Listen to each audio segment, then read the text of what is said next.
Hello friends, आप सभी का स्वागत है आपके अपनी YouTube channel GK study mission में। तो आज से हम एक नया सीरीज स्पेशल साइंस का चला रहे हैं। इसमें से 30 सेट है जो मिक्स क्वेश्चन रहेगा। इसमें से फिजिक्स, केमिस्ट्री, बायोलॉजी तीनों का रहेगा और उसके बाद हम फिर बारी बारी से फिजिक्स का ख़त्म करेंगे, उसके बाद केमिस्ट्री का और उसके बाद बायो का। तो उसमें से भी जितने भी MCQ बनेंगे आपके आने वाले एग्जाम के लिए, खास करके जो बिहार टीचर का भी अभी नेक्स्ट मंथ में एग्ज़ाम होने वाला है, बिहार SSC का होने वाला, बिहार दरोगा का होने वाला है, तो उसमें बहुत ही मदद मिलेगा। तो चलिए क्वेश्चन की तरफ बढ़ते हैं। कहता है अंडे में कौन सा विटामिन लगभग नहीं पाया जाता है। तो कौन सा इसमें विटामिन है जो अंडा में नहीं पाया जाता है? तो विटामिन C जो है अंडा में नहीं पाया जाता है।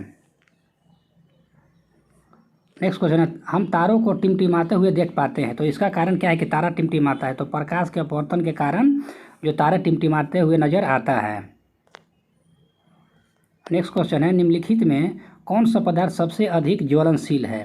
तो ज्वलनशील जो है ना सबसे अधिक पूछ रहा है। तो सबसे अधिक जो ज्वलनशील, जलने वाला सब है लेकिन सबसे ज़्यादा ज्वलनशील कौन है? तो है नायलॉन है। नेक्स्ट क्वेश्चन है, ऐसे आकाशीय पिंड जो ग्रहों से बहुत छोटे होते हैं लेकिन जिनकी कक्षाएं मंगल और बृहस्पति के बीच होती है, उसको क्या कहते हैं? तो इसको कहते हैं एस्टेरॉइड्स बोला जाता है। तो आपको इंग्लिश में भी दिया हुआ रहेगा, मंगल और बृहस्पति के क्या है बीच में रहता है, उसको क्षुद्र ग्रह भी बोला जाता है या एस्टेरॉइड भी कहा जाता है। तो आप इसको भी इंग्लिश और हिंदी दोनों नाम याद रखिएगा। सूती और ऊनी रेशम में अंतर ज्ञात किया जा सकता है, यानी किस आधार पे सूती और ऊनी में हम अंतर बता सकते हैं? तो इसका बताने का क्या है, हम लोग जलाकर चेक कर सकते हैं। ऊनी और सूती दोनों में अंतर हम जलाकर जल्दी कर सकते हैं कि जलाएंगे तो पता चल जाएगा कि कौन ऊनी है और कौन सूती है। नेक्स्ट क्वेश्चन है, बर्फ़ का दाब बढ़ाने से उसका गलनांक क्या होता है? जब दाब बढ़ता है तो बर्फ़ का गलनांक क्या होता है? घट जाता है। जैसे ही दाब बढ़ेगा तो उसका गलनांक जो है ना वो घट जाता है। नेक्स्ट क्वेश्चन है, सूर्य उदय होते समय डूबते समय लाल दिखाई क्यों पड़ता है? इस क्वेश्चन बहुत ही फेमस है। तो ये क्वेश्चन कहते हैं प्रकीर्णन के कारण क्या होता है कि सूर्य उगते और डूबने से पहले क्या लाल दिखाई पड़ता है। तो ये क्वेश्चन बहुत ही फेमस क्वेश्चन है, इसको आप याद रखिएगा। जो भी क्वेश्चन हम बता रहे हैं बहुत ही फेमस क्वेश्चन है जो आपको एग्जाम में डायरेक्टली आएगा। ये क्वेश्चन भी आप देख लीजिए, इसको भी आप स्टार मार्क लगाइए कि घरों में बिजली में संयंत्र किस श्रेणी में जोड़ा जाता है? तो इसको किस संयंत्र जो है जोड़ा जाता है? समानांतर में, श्रेणी में, मिश्रित में। तो ये आपको हमेशा एग्जाम में आता है। तो जब भी घर में जब रहेगा तो समानांतर क्रम में जोड़ा जाता है। लोहे में जंग लगना एक उदाहरण है। तो लोहा में जब जंग लगता है तो कैसा उदाहरण है? तो ये क्या है? एक रासायनिक क्रिया है। तो रासायनिक और भौतिक क्रिया, तो रासायनिक क्रिया वैसा होता है जो दोबारा सेम रूप में परिवर्तित नहीं हो पाता है, लेकिन भौतिक ये कहता है एक रूप से दूसरे रूप में जाता है फिर पुनः अपने रूप प्राप्त कर लेता है, उसको क्या बोलते हैं? भौतिक क्रिया बोलते हैं। जैसे पानी को जब ठंडा करते हैं तो बर्फ़ बनता है, फिर बर्फ़ जब गलता है तो पानी बन जाता है। लेकिन इस क्रिया में अगर जंग लगता है तो जंग लगने के बाद फिर वो क्या है कि फिर लोहा जो है ना उस रूप में नहीं आता है, क्योंकि उसका ऊपर वाला जो परत होता है ना जिसको रस्ट बोलते हैं वो झड़ जाता है। तो इसलिए वो क्या है? एक रासायनिक क्रिया है। केतली में पानी गर्म होना किसका उदाहरण है? जब केतली में पानी गर्म होता है तो गर्म होने का क्या कारण है? तो इसमें होता है संवहन के कारण होता है। चालन कहाँ पे होता है? विकिरण कहाँ होता है? संघनन कहाँ होता है? आप लोग कमेंट बॉक्स में कमेंट करके बताइएगा ताकि आपका भी रिवीजन होते रहे। नेक्स्ट क्वेश्चन है, कुपोषण से हमें अधिक किसकी कमी होती है? कुपोषण में सबसे अधिक किसकी कमी होती है? जब कुपोषण का आदमी शिकार हो जाता है तो उसमें क्या कमी होता है कि जिसके कारण वो कुपोषित हो जाता है? तो प्रोटीन की कमी हो जाता है। इसलिए कहा जाता है ना कि बच्चा हो तो जब बच्चा को क्या दिया जाता है? प्रोटीन युक्त जो भोजन है वो दिया जाता है, या उसको कहते हैं कि विटामिन युक्त भोजन दिया जाता है।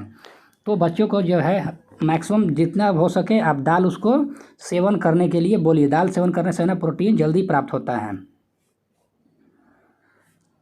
नेक्स्ट क्वेश्चन है, उस कथन को छांटिए जो सत्य नहीं है, यानी इसमें कौन जो है असत्य है? कहता है किसी वस्तु का द्रव्यमान हर स्थान पर समान होता है। पहला क्वेश्चन है कि यहाँ ध्यान रखना है, नहीं पूछ रहा है। तो कहा जाता है ऑप्शन और नीचे है जी, हाँ क्या कहता है? किसी वस्तु का द्रव्यमान हर स्थान पर समान होता है, ये आपको बताना है। दूसरा ऑप्शन कहता है किसी वस्तु का द्रव्यमान उस वस्तु को भार को प्रभावित करता है, ये भी सही है, ये भी सही है। नेक्स्ट ऑप्शन क्या आता है, किसी वस्तु का भार गुरुत्वाकर्षण बल से प्रभावित होता है, ये भी सही है। लास्ट ऑप्शन कहता है किसी वस्तु का भार है तथा द्रव्यमान प्रत्येक स्थान पर हमेशा एक रहता है, नहीं, एक स्थान पर हमेशा नहीं रहता है, ये गलत, यानी इसलिए ऑप्शन हो जाएगा आपका डी। नेक्स्ट क्वेश्चन कहता है किसी बीकर में रखे हुए गर्म पानी को 70 डिग्री से 60 डिग्री तक तापमान में कमी आने के कारण 8 मिनट का समय लगता है, यानी 70 से कितना 60 डिग्री आने पर कितना 8 मिनट लगता है। तो बताना है कि यदि गर्म पानी को 80 से 70 डिग्री तक ठंडा किया जाए तो कितना समय लगेगा। तो ये हम लोग का न्यूमेरिकल है। तो न्यूमेरिकल का जो भी क्वेश्चन बनेगा, न्यूमेरिकल को हम लोग एक बार बाद में फिर से देख लेंगे, जितना भी न्यूमेरिकल क्वेश्चन बनेगा तो इसका उतना ही आंसर हो जाएगा, 8 मिनट से कम समय लगेगा। लेकिन आप इसको याद रखिएगा, न्यूमेरिकल हम लोग लास्ट में एक बार डील करेंगे। जितने भी आपको न्यूमेरिकल बनेगा वो सबको हम लोग सीरीज ख़त्म होने के बाद जो 30 वो सेट है वो ख़त्म हो जाएगा, उसके बाद हम इसका जितना भी न्यूमेरिकल होगा उसको हम डील कर लेंगे।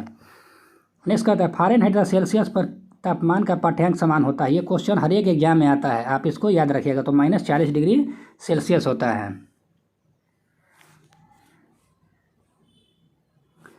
नेक्स्ट क्वेश्चन कहता है ध्वनि उत्पादक तथा ध्वनि परिवर्तित करने वाली सतह की दूरी कम से कम कितनी हो कि हम उस ध्वनि को प्रतिध्वनि साफ तौर पर सुनने में सक्षम हो। तो क्वेश्चन कितना लंबा जो है, क्वेश्चन को लंबा बना दिया है, केवल ध्वनि और परावर्तक के बीच की दूरी नहीं पूछा है। तो ये मैक्सिमम क्या होता है ना कि 17 मीटर होता है, कहीं पर लिख देगा 16.6 मीटर भी लिखता है। तो अभी वो भी याद रखिएगा कि 16.6 मीटर भी कहीं कहीं लिखा रहता है, कहीं 17 मीटर भी लिखा हुआ रहता है, कहीं 16 मीटर भी लिखा हुआ रहता है, तो वो भी आप ध्यान रखिएगा। और ये है न्यूमेरिकल। कहता है एक 100 वाट का 250 वोल्ट की क्षमता वाले बल्ब में कितनी विद्युत धारा प्रवाहित होगी। तो ये हम न्यूमेरिकल है, न्यूमेरिकल को हम लोग बाद में डील करेंगे। तो 0.04 एम्पियर। नेक्स्ट क्वेश्चन कहता है ध्वनि की गति सर्वाधिक होती है, ध्वनि गति सबसे अधिक किस में होता है। तो यहाँ देखिए कितने माध्यम दिया, वायु दिया गया है, निर्वात दिया गया है और जल दिया गया है। वायु है, निर्वात है और जल दिया गया, और एक स्टील है। तो सबसे अधिक यहाँ पूछ रहा है, तो सबसे अधिक इसमें ठोस में होता है। तो इसमें ठोस कौन है, स्टील है। ठोस से थोड़ा सा जो उसमें कम आता है तो जल में आता है, और उससे कम होता है तो वायु में होता है। निर्वात में एकदम नहीं गति करता है। तो इसलिए जब भी होगा तो अब तीनों को याद रखिएगा, सबसे अधिक ठोस में, उससे थोड़ा कम द्रव में, उससे थोड़ा द्रव में, और सबसे कम किस में, तो वायु में, और उसके बाद निर्वात में गमन नहीं करता है। नेक्स्ट क्वेश्चन है बिले को बिलियन से पृथक किया जा सकता है, यानी बिले को बिलियन से पृथक करने का किससे किया जा सकता है। तो इसको करने के लिए क्या है, वाष्पीकरण द्वारा कर सकते हैं, वाष्पीकरण की क्रिया द्वारा। नेक्स्ट क्वेश्चन है सोडियम को मिट्टी के तेल में क्यों रखा जाता है, यानी सोडियम को मिट्टी के तेल में क्यों रखा जाता है। अगर सोडियम को मिट्टी के तेल में नहीं रखेंगे तो क्या होगा कि वो हवा से ऑक्सीकृत होकर क्या करने लगेगा, जलने लगेगा। ये कहता है इसलिए हवा से ऑक्सीकृत न हो इसलिए कहाँ रखा जाता है, तो सोडियम को केरोसिन तेल में रखा जाता है। इसको भी आप स्टार मार्क लगाइए क्योंकि ये क्वेश्चन हमेशा एग्जाम में आते रहता है। नेक्स्ट क्वेश्चन है वृत्ताकार आकृति वाला और USSR द्वारा सर्वप्रथम छोड़ा गया भू उपग्रह कौन सा है। तो वृत्ताकार है, आकृति भी कैसा है, USSR के द्वारा छोड़ा गया था, प्रथम भू उपग्रह था, जिसका नाम क्या है, तो इसका नाम है स्पुतनिक। तो ये भी आप याद रखिएगा क्योंकि ये साइंस एंड टेक्नोलॉजी के हिसाब से ये क्वेश्चन आपसे पूछ सकता है। उपग्रह की कक्षाएं समानुपातिक होती है, ये भी आप स्टार मार्क लगाइए कि पूछेगा, क्योंकि आने वाला बिहार टीचर का एग्जाम है ना, ये इसी लेवल का आपसे साइंस पूछेगा। तो ये है आपका R3/2। ग्लेशियर में बर्फ़ हमेशा निम्न में से कहाँ से पिघलती है। ग्लेशियर जो होता है ना, तो ये क्वेश्चन आप बहुत ही इंपॉर्टेंट आप लगा लीजिए कि ग्लेशियर जो है वो जो बर्फ़ होता है ना पिघलता है कहाँ से, ऊपरी सतह से, निचली सतह से, बदलती नहीं है और मध्य से है। तो जैसे ये मान चलिए ये बर्फ़ का टुकड़ा है तो ये ऊपर से पिघलेगा कि बीच से पिघलता है कि इसका बॉटम से पिघलता है। तो ये हमेशा ध्यान रखिएगा कि जब भी क्वेश्चन आता है ना तो बर्फ़ जो पिघलता है नीचे वाले तल से क्या होता है ना, पिघलना शुरू करता है। ये आपका न्यूमेरिकल है, तो न्यूमेरिकल को हम लोग बाद में डील कर लेंगे। इसमें इसको हम लोग न्यूमेरिकल को बाद में देख लेंगे। नेक्स्ट करते हैं लाई डिटेक्टर। लाई डिटेक्टर यंत्र से सूचना मिलती है। लाई डिटेक्टर से क्या सूचना मिलता है? तो ये आपसे इस तरह से पूछेगा कि बैरोमीटर से क्या नापा जाता है, टेकोमीटर से क्या मापा जाता है, मैनोमीटर से क्या मापा जाता है। ये सब जो क्वेश्चन है ना, ये सब का हम एक सीरीज अलग से देंगे और जिसमें जो रहेगा पूरा आपका जो यंत्र से संबंधित है वो सब क्वेश्चन को हम लोग डील कर लेंगे कि यंत्र से क्या क्वेश्चन पूछ सकता है, ताकि आपका एग्जाम में एक भी क्वेश्चन ना छूटे। तो इसमें क्या कहता है कि लाइट डिटेक्टर यंत्र से क्या सूचना मिलता है। तो लाइट डिटेक्टर जो है ना, इससे क्या हमको सूचना मिलता है कि शरीर के नाड़ी या श्वसन की गति में हो रहे परिवर्तन के बारे में हमको लाइट डिटेक्टर से पता चलता है। नेक्स्ट, किसी अक्रिय गैस के बाह्यतम कक्षा में इलेक्ट्रॉनों की संख्या होती है। जो अक्रिय गैस होता है ना, उसके बाह्यतम कक्षा में जो इलेक्ट्रॉन होता है उसको कितना संख्या होता है। तो जो बाह्यतम कक्षा में जब भी अक्रिय देगा तो उसके बाह्यतम कक्षा में 8 इलेक्ट्रॉन होगा। और बाह्यतम कक्षा में जो इलेक्ट्रॉन था तो या तो उसमें देखिए 1 2 2 3 4 तक, 4 5 6 7 8। तो इसमें कहा था ना कि 1 2 3 4 तक रहेगा ना वो धातु रहता है। उसके बाद 5 6 जो ग्रहण करने वाला जब भी रहेगा वो अधातु हो जाता है। तो इसको हम भी अब डील करेंगे। जो आपका डिस्क्रिप्टिव चैप्टर हम लाएंगे ना, उसमें हम आपका पूरा डील करके बता देंगे कैसे होता है, आपको आसान हो जाएगा। लेकिन अभी आप याद रखिए अक्रिय गैस में जो बाह्यतम कक्षा में होता है वो उसमें संख्या कितना होता है, तो 8 होता है। प्रकाश संश्लेषण प्रक्रिया क्या है? प्रकाश संश्लेषण प्रक्रिया के लिए अनिवार्य कच्ची सामग्री क्या है? तो प्रकाश संश्लेषण के लिए कार्बन डाइऑक्साइड, जल और सूर्य के प्रकाश, क्लोरोफिल, ये सभी की जरूरत पड़ता है। जिसके चलते क्या होता है कि प्रकाश संश्लेषण क्रिया होता है। अगर जल नहीं मिलेगा तो प्रकाश संश्लेषण क्रिया, सूर्य नहीं मिलेगा तो नहीं होगा, कार्बन डाइऑक्साइड अगर नहीं देंगे तो प्रकाश संश्लेषण क्रिया नहीं होगी। इसलिए इसमें से सभी ज़रूरत है।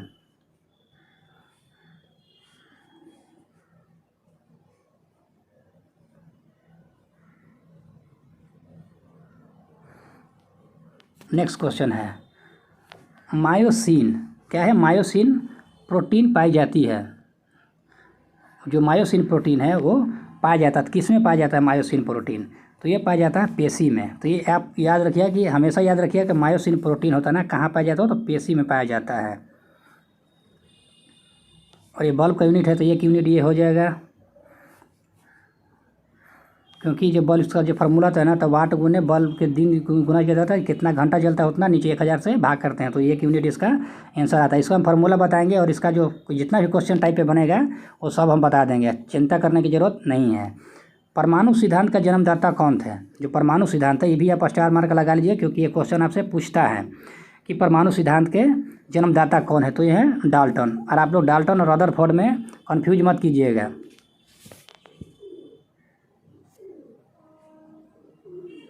नेक्स्ट क्वेश्चन है किसी ऊंचाई पर वायुमंडल में 1 डिग्री तापमान घटता है। तो वायुमंडल में जब भी तापमान घटता है तो कितना मीटर की ऊंचाई पर जाने पर 1 डिग्री में अंतर आता है। तो ये क्वेश्चन भी बहुत ही फेमस है। तो ये क्वेश्चन 165 मीटर की ऊंचाई पर जाने पर, जैसे ऊंचाई पर जाते हैं तो 1 मीटर तापमान में अंतर आता है। कहता है किसी श्रेणी के यौगिकों में 2 क्रमागत सदस्यों के बीच -CH2 का अंतर उस श्रेणी को क्या कहते हैं? जहाँ -CH2 का अंतर होता है उस श्रेणी को क्या कहा जाता है? तो उसको कहा जाता है समजातीय श्रेणी कहा जाता है। तो ये आप याद रखिए, इसको भी आप स्टार मार्क लगा लीजिए, क्योंकि ये क्वेश्चन जो है ना आपको जो साइंस बैकग्राउंड से होंगे उनके लिए बहुत ही महत्वपूर्ण है। क्योंकि साइंस बैकग्राउंड से हैं उनका 70% जो है ना क्वेश्चन साइंस से ही पूछेगा और इसी टाइप के क्वेश्चन पूछेगा। कोलाइडी का उदाहरण क्या है? जो कोलाइडी बिलियन होता है ना, कोलाइडी बिलियन में बिलियन का भी हम प्रकार बताएंगे, कितने बिलियन में है, कौन कौन बिलियन होता है, कोलाइडी होता है, समांगी भी समांगी, ये सब को हम लोग डील करेंगे। लेकिन जब चैप्टर वाइज आए पे, लेकिन पहले हम 30 जो सेट है इस 30 सेट को हम जितना जल्दी हो सके हम इसको समाप्त करेंगे। उसके बाद फिर हम उसको चैप्टर वाइज करेंगे, उसमें बढ़िया से हम लोग डिटेल हम लोग उसको डिस्कस करेंगे। तो कोलाइडी बिलियन में क्या होता है? कोलाइडी बिलियन का उदाहरण क्या है? तो गोंद जो है ना कोलाइडी बिलियन का उदाहरण है। गैस से भरे एक जार में गुलाब का रंगीन फूल गिरने पर रंगहीन हो जाता है, तो जार में कौन सी गैस है? यानी कहता है कि एक गैस जार में भरा हुआ है और गुलाबी रंग का एक फूल अगर उसमें गिरता है तो उसका रंग क्या होता है? रंगहीन हो जाता है। तो जार में कौन सा गैस भरा गया है? तो जब किसी भी ग्रह का तो क्लोरीन जब गैस भरा रहता है तो क्लोरीन गैस कलर को उड़ाने के लिए इसमें एक काम आता है क्लोरीन। कहता है सामान्य मनुष्य का रक्त दाब कितना होता है? तो सामान्य जब मनुष्य का रक्त दाब होता है वो होता है 120/80। लेकिन आप ये भी ध्यान रखिएगा डायस्टोलिक दिया है कि सिस्टोलिक दिया है। जब सिस्टोलिक दे देगा तो सिस्टोलिक और डायस्टोलिक होता है, तो सिस्टोलिक का डायस्टोलिक में भी ध्यान रखिएगा। लेकिन अगर सिस्टोलिक डायस्टोलिक नहीं देता है तो सीधा सीधी आप 120/80 याद रखिएगा। पायरोमीटर, पायरोमीटर क्या नापने के लिए? तो उच्च तापमान के नापने के लिए पायरोमीटर का उपयोग किया जाता है। तो पायरोमीटर के सौर विकिरण में ताप को मापने के लिए, क्योंकि सौर विकिरण में ताप जो है ना सबसे उच्च होता है, तो उच्च तापमान को मापने के लिए पायरोमीटर का प्रयोग किया जाता है। तो ये भी आपसे क्वेश्चन देगा, ऑप्शन में रहेगा कि पायरोमीटर का उपयोग किया जाता है तो उच्च तापमान के लिए, निम्न तापमान के लिए, और कुछ और ऑप्शन दे सकता है। कहता है कि आइंस्टीन का समीकरण E = mc² में C का तात्पर्य क्या है? तो ये क्वेश्चन बहुत ही फेमस है कि जो आइंस्टीन का जो है कभी ये भी नहीं देगा, फार्मूला कभी नहीं देगा, लेकिन आइंस्टीन का समीकरण पूछ देता है। तो E = mc² भी आप याद रखिएगा। और E = mc² देगा तो C का इसमें से क्वेश्चन पूछता है कि C का मतलब क्या होता है? तो C का मतलब प्रकाश की गति होता है। कहता है गर्म पानी जिसमें अधिक मात्रा में नमक मिला हो, यानी कोई गर्म पानी है जिसमें अधिक मात्रा में क्या मिला हुआ है? नमक मिला हुआ है। कहता है कि उसमें पीड़ित पाँव को सूजन कम हो जाता है, इस घटना को क्या कहते हैं? यानी कहता है कि जब पानी गर्म पानी रहता है उसमें नमक डालते हैं और पाँव सूजन रहता है तो पाँव को जैसे उसमें डालते हैं तो सूजन कम हो जाता है, इसका कारण क्या है? इस घटना को क्या कहते हैं? तो इस घटना को कहते हैं ऑस्मोसिस बोलते हैं। इसको क्या बोलते हैं? ऑस्मोसिस घटना बोलते हैं। तो आज के लिए इतना ही, 50 क्वेश्चन हो गया समाप्त। और इसका दूसरा जो सेट है उसको हम लोग बाद में क्या करेंगे, उसको भी डिस्कशन करेंगे। तो चलिए इतना ही आज के लिए, धन्यवाद।